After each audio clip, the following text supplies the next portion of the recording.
The Commission found that systematic, widespread, and gross human rights violations have been and are being committed with impunity in Eritrea under the authority of the government.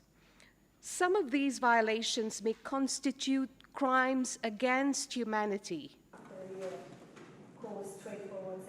We seldom see human rights violation of this scope and scale as we see in Eritrea today.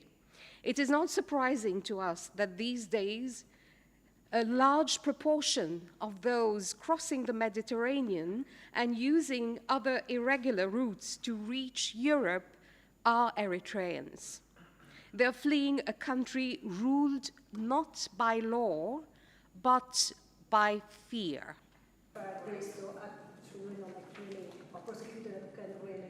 The government should discontinue the indefinite national service by limiting it to the statutory 18 months.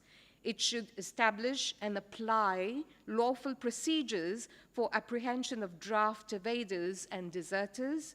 It should adopt a military code that forbids and punishes ill treatment, exploitation, and harassment of conscripts, and it should stop the forced recruitment of children below the age of 18. The widespread sexual abuse of female recruits must stop.